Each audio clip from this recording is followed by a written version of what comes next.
Well, as you know, President Akufo-Addo expects the removal of majority of the COVID-19 restrictions to aid economic recovery in the coming months. Now, this follows the reopening of all land and sea borders effective today. The president said this when he addressed the country on measures being taken to combat the spread of COVID-19 in the country. He, however, made a passionate appeal to Ghanaians to vaccinate.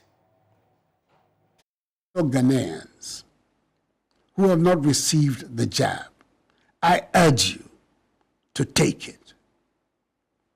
To those listening to the propaganda by the conspiracy theorists and those who are still skeptical about the efficacy of the vaccine, it has been a year since my wife and I got vaccinated. It has not disrupted our physical well-being. Neither has it caused us to be sick. We are, touch wood, hale and hearty, like the other 13.1 million Ghanaians who have been vaccinated.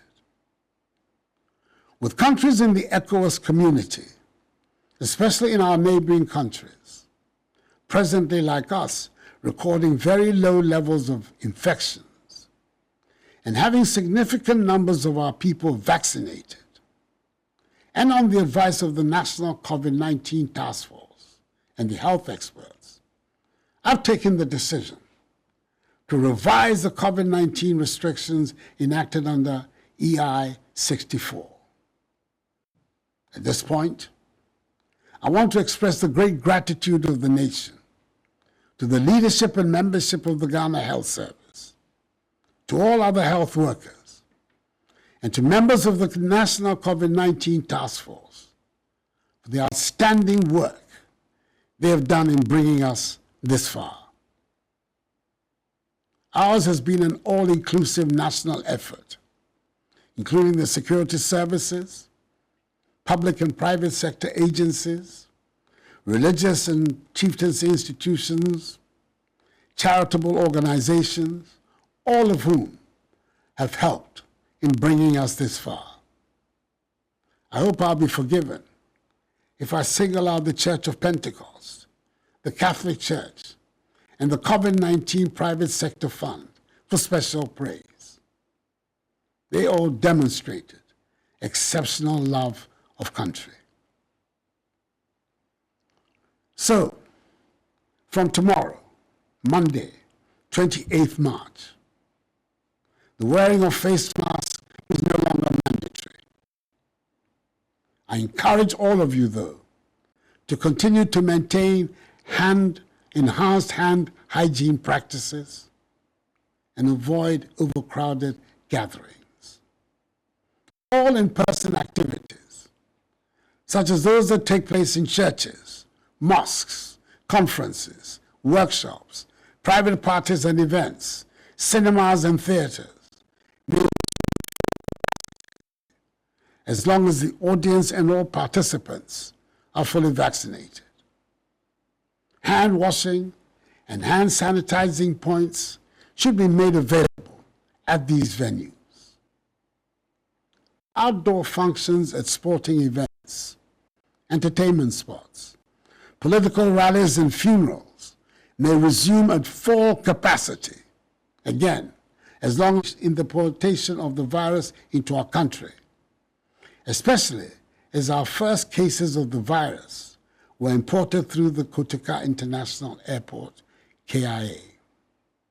Currently, the Kotoka International Airport only allows fully vaccinated passengers who are in possession of a 72-hour negative PCR test result prior to embarkation and have a negative antigen test on arrival, entry into the country.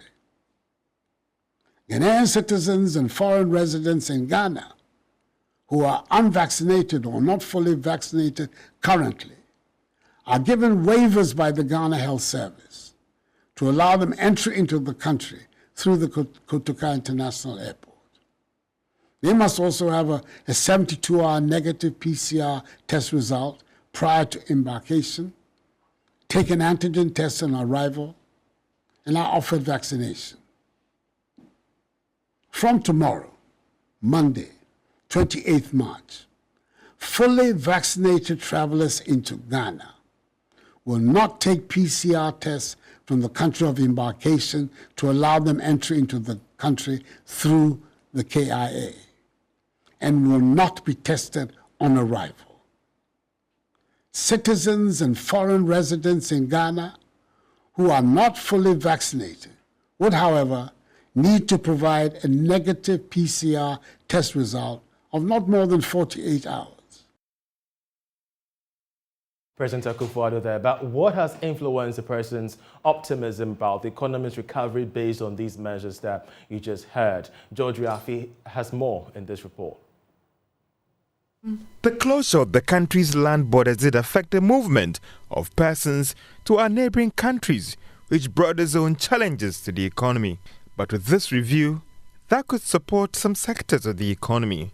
This because some trading activities across the borders will now resume, as well as those in the border towns of the country. The mandatory COVID-19 test at the country's airports also affected visits, even for those that have been vaccinated in some cases. Therefore, this could result in pickup in passenger numbers to Ghana. We should also not forget about the strict COVID-19 restrictions and observance of protocols also affected a lot of event organizers, restaurants and pubs in the country. So with this, a lot of businesses that are operating in this area could rebound strongly and operate at full capacity, which could impact on jobs, profits, and payment of taxes to the state. But as we get excited by this move, there are some businesses and entrepreneurs that are worried.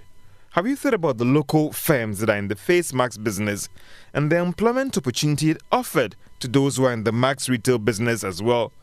What about those who are in the sanitizer business and the buckets that are used for hand washing at public places? What will happen to them based on the review and the mandatory COVID-19 restrictions? Well, let's now cross over to our correspondent at the border areas. Ivy Setoji joins us on phone from the Aplau border, as well as Loteria, who is an Adum News correspondent who is currently at the Elubo border. He's also going to be joining us via phone. But let's start off with Ivy. Ivy, you've been there for a while now. What's the atmosphere like after the president's announcement yesterday? Well, the atmosphere is that of excitement in Aplau, especially the border, where the residents are happy, excited about the news of the reopening of the borders announced by the president last night. They are saying that over the 2 years that the borders were closed, they have been in distress. They were not able to do anything. They were not able to go about their normal duties. Most of them, according to them, rely on the border businesses, that is, buy and sell from Togo and Ghana to feed their families. So the closure of the border made them stay at home for all these years without doing anything. So it's a good news for them to have the borders open so they can go back to their normal businesses, especially the youth who have been home for the past 2 years. But one thing they are not happy about is the fact that they have restricted them. The immigration have restricted them from using some of the unapproved rules, which are closer to some of the residents. And they said some of these unapproved rules, you can easily get access to Lome or other towns where you can do your business quickly and get back to Aplau. And some of them, they can just cross just some 2 or 5 minutes there in Togo, and then they buy quickly and get back. But they have been asked not to use those unapproved rules, or they will be arrested. But for now, residents are happy. They are also having issues with the no vaccination, no entry. They said the government should do something about it because it is not everyone that have been vaccinated or have the card. So that issue will also disturb them in a way. But they are excited about the opening of the land. I'd be grateful that you could join us from the Aplau border. Let's now turn our attention to the Elubo border, where Lord, our Aduma Feb correspondent, joins us. Lord, grateful that you could join us on this program. You know, the announcement was made yesterday. You could imagine the volumes of traders who plied the Elubu border this morning and the course of the day. What have you been seeing, and what can you report from where you're standing? Yeah. At the moment, we are currently at the Elubu border, and it's all excitement gathered upon the announcement by the president that all land borders in the country should be reopened for businesses. At the moment, when we go to the border, we saw the immigration officers and the custom officers and the port heads who have been redundant for a while now, doing their usual work as they do their usual mandate. But the unfortunate thing is that our brothers from Côte d'Ivoire borders still remain closed. So this made some Ghanaians who were trying to enter into Côte d'Ivoire got stranded. They stood and waited and waited and waited. They didn't have access to enter Côte d'Ivoire, so they have to return back, painful or sorrowful, back to Ghana. In an interview, in an interaction with them, what they said is that they are pleading with the government to collaborate with the counterparts at Côte d'Ivoire to ensure that the Côte d'Ivoire borders will reopen, because if Ghana opens its border and Côte d'Ivoire borders remain closed, then it's still the same. There's no way businesses will go at a level. They are pleading with authorities the Ivorian authorities to ensure that their borders will be open. Indeed, especially where we are currently, a landlocked, nation, having to share borders with Ivory Coast, that of Togo as well, and Burkina Faso. But we're grateful that I could, share with us the state of affairs at the various borders.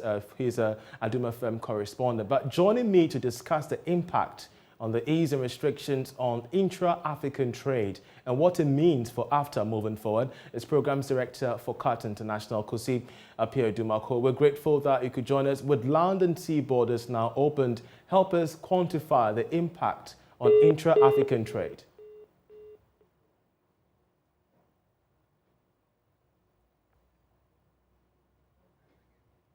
Appiah-Dumako, if you could hear me, would want you to help us quantify the impact of the President's decision to open land and sea borders on intra-African trade. We've heard from our correspondents from the various border towns. What's your assessment of this announcement?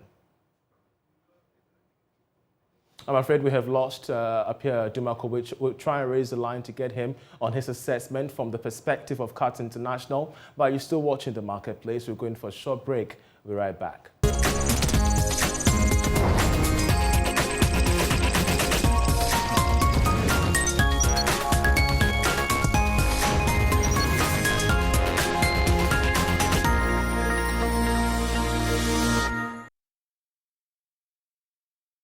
Yeah, welcome back to The Marketplace. Well, let's now get on the lines once again to get in touch with Appiah-Dumako of CAT International to help us assess the impact of the President's directive to reopen land and sea borders on intra-African trade. We're grateful that you could reconnect. First of all, your assessment, because we've already touched down with our correspondent at the various borders, and they have shared with us their experiences with what the traders are telling them.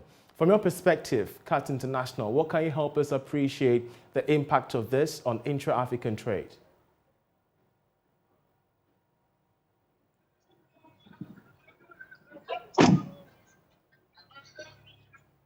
Hello, good afternoon, sir. Yeah, you're loud and clear. Am I visible? Is the image output clear? You're loud and clear. You're loud and clear. Okay. So I think the opening of the border is going to increase the volume of trade, especially on our land borders. Since COVID came, the borders were closed. It means that a lot of people could not come in by road from other countries. Now that the borders have been opened, people will be able to start moving goods in. And that could help on both sides, both goods going out and goods coming in. That could increase our volume of trade, and we can have a very good trade balance at the end of the year. But do you think the 2-year drought of closures has given Ghana space enough to improve reforms to aid intra-African trade? I think a lot of things account to Ghana's ability to produce and trade among itself. The closing of the border in 2020 meant that Ghana has to start to domesticate get most of its own production instead of relying on external imports. And we saw how our manufacturing sector was very, very helpful in producing things that we need for ourselves. And so we now have the capacity. I think it was COVID has in it the good side and the positive side. I think as a nation, we've managed to hold the COVID at the positive side. And so we are now better placed as a country to be able to produce most of the things that we need here. The only challenge here is that if we have not been able to reach an economy of scale and the local business environment makes our cost of production expensive, then the people will start looking at other markets of bringing finished products into the country. That is where we might be having an issue. Indeed. Well, we have been interacting with a correspondent at various border towns, and they've raised concerns. I mean, they've re-echoed the concerns of some traders and residents who spoke to them regarding the fact that Ivory Coast and other border towns have not opened their borders due to COVID-19 restrictions, so that we could have a situation where the very directive by the president could hit a snag when it comes to trade inflows. Don't you think this could really have an impact moving forward on the continental free trade, especially when we are seeing several member states, signatories, yet to decide on whether or not to open their borders? Yeah, that is true. You know, borders are two sides. So if Ghana opens inside, another side is closed. Movement of goods and people will still be affected. But I think ECOWAS has a timeline for countries to reopen their borders. And I think Ghana might have taken the lead. Others are going to open up. And now that Ghana has opened, others, our neighboring countries like Togo, Ivory Coast, all of them will also open because they want to trade. And once you allow goods to move, you help your economy to grow. Indeed, and we'll see how that goes. Apia Edumaku, we're grateful that I could join us with your analysis on this. Here's the project director of CATS International.